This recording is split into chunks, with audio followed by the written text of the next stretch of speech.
साथियों, एक बार फिर इस चैनल में आप सबका स्वागत। आज हम इस वीडियो में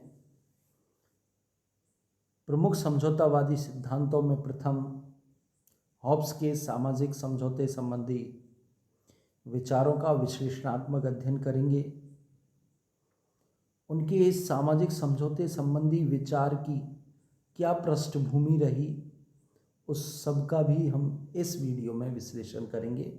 आओ शुरुआत करते हैं। थॉमस हॉब्स विचारों की पृष्ठभूमि। इनका जन्म 1588 में इंग्लैंड में माल्मसबरी में हुआ था और 1679 में इनका देहांत हुआ था। हॉब्स के जन्म से पूर्व 1587 से 88 में स्पेन के राजा फिलिप द्वितीय द्वारा अपनी जल सेना आर्मेडा से इंग्लैंड पर आक्रमण किया गया।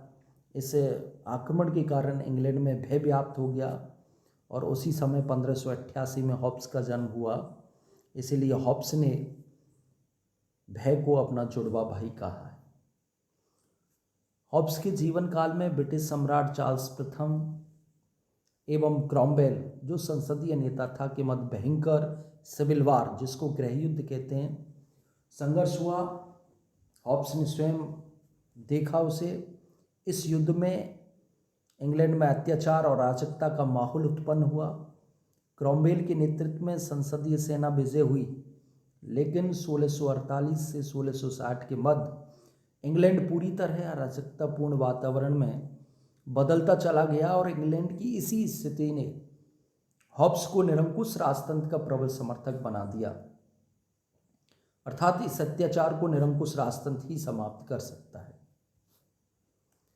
हॉब्स ने राज्य की उत्पत्ति हेतु सामाजिक समझौते का प्रतिपादन कर निरंकुश राजतंत्र का समर्थन किया है। हॉब्स अपनी पुस्तक लेवियाथन, जो 1651 में प्रकाशित हुई, में अपने सामाजिक समझौते संबंधी विचारों को विस्तृत रूप से प्रकट करते हैं।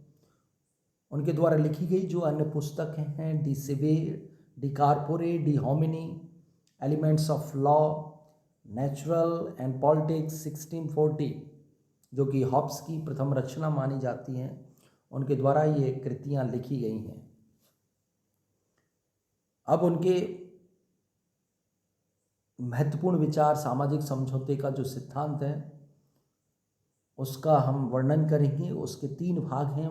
एक मानव स्वभाव, दूसरा प्राकृतिक अवस्था और तीसरा वो सामाजिक समझौता जिसके तहत कॉमनवेल्थ की स्थापना होती है, अर्थात समाज, राज्य और सरकार की स्थापना होती है।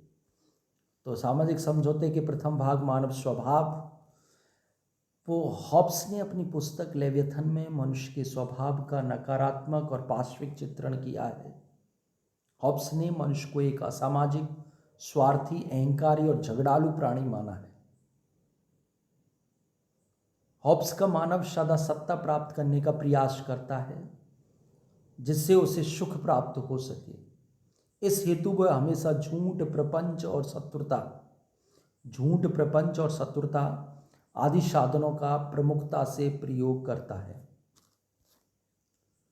प्राकृतिक अवस्था, हॉब्स ने सामाजिक समझौते से पूर्व अवस्था को प्राकृतिक अवस्था कहा है। इस अवस्था में न समाज था, न राज्य था, न सभ्यता, न संस्कृति, न निजी संपत्ति। अर्थात ये पूर्णतः पूर्व सामाजिक और पूर्व राजनीतिक अवस्था थी, जिसको हम प्राक सामाजिक या प्राक राजनीतिक भी कहते हैं। प्राकृतिक अवस्था सभी के विरुद्ध, सभी के संघर्ष की अवस्था थी, अर्थात जिसकी लाठी उसकी भैंस कहावत चरितार्थ थी। अर्थात इस प्राकृतिक अवस्था में माइट इज राइट, शक्ति ही सत्य है। लेकिन इस प्राकृतिक अवस्था में जो संघर्ष की अवस्था थी, इसमें प्रत्येक व्यक्ति के पास एक अधिकार जरूर था, जिसका नाम है आत्मरक्षा का अधिकार। इस अवस्था में हॉब्स के आत्मरक्षा के अधिकार के साथ ही हॉब्स 20 प्राकृतिक नियमों की मानव सुरक्षा के लिए उपस्थिति मानता है। तीसरा जो चरण है कि सामाजिक समझौता कैसे होता है। हॉब्स के अनुसार आत्मरक्षा के अधिकार अर्थात जीवन रक्षण और हिंसक मृत्यु के भय ने लोगों को प्रेरित किया कि अराजक प्राकृतिक अवस्था का अंत करने के उद्देश्य से एक नागरिक और राजनीतिक समाज का निर्माण किया जाए।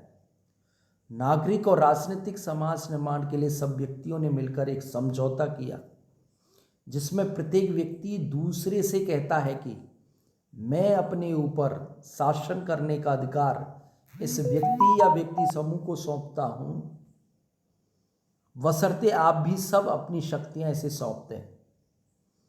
इस प्रकार राज्य व राजा समझौते का परिणाम है, लेकिन यह समझौता एक पक्षीय है क्योंकि शासक समझौते का पक्षकार या भाग नहीं है। ये लोगों के मध्य हुआ एक सामाजिक समझौता है जिससे एक राजनीतिक समाज की स्थापना होती है। समाज, राज्य और सरकार की उत्पत्ति। हॉब्स के अनुसार केवल एक ही समझौते के द्वारा राज्य, समाज और सरकार की स्थापना हो जाती है। शासक के पास सर्वोच्च, असीमित और निरंकुश शक्तियां प्राप्त हो जाती हैं क्योंकि बिना इन शक्तियों के वह व्यक्तियों के जीवन की सुरक्षा नहीं कर सकता। समझौते के बाद व्यक्ति के पास कोई अधिकार नहीं रह जाता। हॉब्स के अनुसार राष्ट्र व्यवस्था प्रभुसत्ता की मांग करती है और प्रभुसत्ता कानून में निवास करती है। अतः संप्रभु का आदेश ही कानून है। शासक ही विधि निर्माता, विधि को लागू करता और न्याय करता है। इस प्रकार हॉब्स ने बोधा के संप्रभु पर लगे प्रतिबंधों जैसे ईश्वरीय कानून और नैतिकता से उसे मुक्त कर दिया है, अर्थात संप्रभुता सभी प्रतिबंधों से मुक्त है। इस प्रकार हॉब्स ने राज्य की शक्ति को पूर्ण सत्तावादी बना दिया। समाज, राज्य और सरकार, जिन्हें हॉब्स कॉमनवेल्थ कहता है, जो लोगों की सहमति से बना है, अतः राज्य का विरोध करने का अधिकार व्यक्ति के पास नहीं है। राजा वैधानिक प्रभुसत्ता को धारण करता है। प्रजा प्राकृतिक अवस्था में लौटने के भय के कारण समझौता भंग करने के पक्ष में नहीं रहती है, क्योंकि प्रजा को भय है कि हमने यदि किसी राजा को स्थापित किया है समझौते के माध्यम से, यदि हम इस समझौते को रद्द करते हैं तो हम उस भयंकर, जंगली और झगड़ालू प्राकृतिक अवस्था में चले जाएंगे जहां हमें अब ना तो आत्मरक्षा मिलेगी, ना ही वो 20 नियम मिलेंगे, ना ही अपनी सुरक्षा होगी। अब आगे चलते हैं सामाजिक समझौते की विशेषताएं। नंबर 1, एक पक्षीय समझौता। हॉब्स के अनुसार ये सामाजिक समझौता जनता जनता के मध्य हुआ है, जिसके द्वारा एक साथ ही समाज की स्थापना और समाज में शांति व्यवस्था हेतु राज्य सरकार की उत्पत्ति हुई है। नंबर 2, समझौते का स्वरूप सामाजिक और राजनीतिक दोनों है। एक ही समझौते से समाज, राज्य और सरकार की स्थापना होती है, अतः ये समझौते का जो स्वरूप है वो सामाजिक, राजनीतिक दोनों है। नंबर 3, राजा समझौते का पक्षकार नहीं है, अर्थात राजा किसी भी प्रकार का वचन प्रजा को नहीं देता है। 4, संप्रभु का आदेश ही अधिकार है, कानून है, अर्थात हॉब्स वैधानिक प्रभुसत्ता की स्थापना करता है। मनुष्य अपने समस्त अधिकार सिवाय आत्मरक्षा के अधिकार के शासक को सौंप देता है।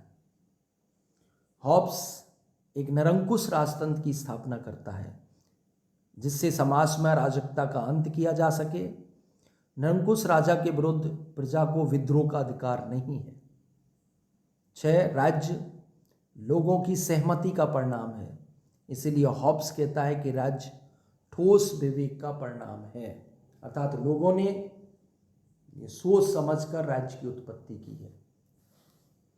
हॉब्स के जो ये सामाजिक समझौते संबंधी विचार हैं इनकी कुछ आलोचना भी की जा सकती है, क्योंकि ये जो विचार हैं ये पूर्णतः वैज्ञानिक नहीं है। नंबर 1, मानव स्वभाव एक पक्षीय जो व्याख्या की गई है।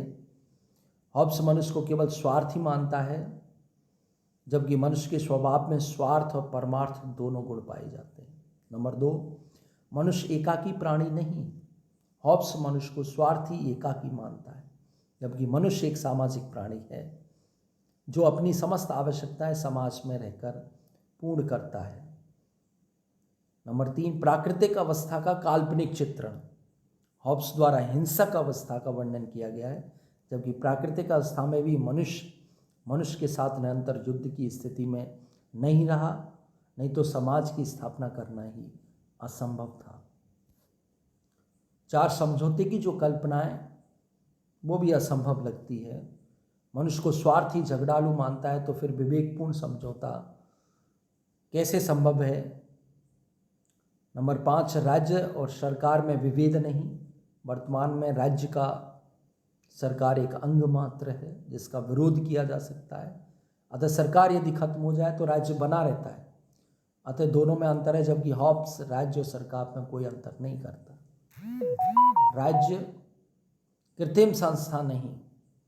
हॉब्स राज्य को समझौते का परिणाम बताकर एक कृत्रिम संस्था बताता है, जबकि राज्य मानव स्वभाव की उपज है, शनै शनै विकास हुआ है उसका, अतः स्वाभाविक और प्राकृतिक संस्था है। धन्यवाद कि हॉब्स के विचार, उसकी जीवन में किए गए कृत्यों का विस्तृत वर्णन किया है। Thank you.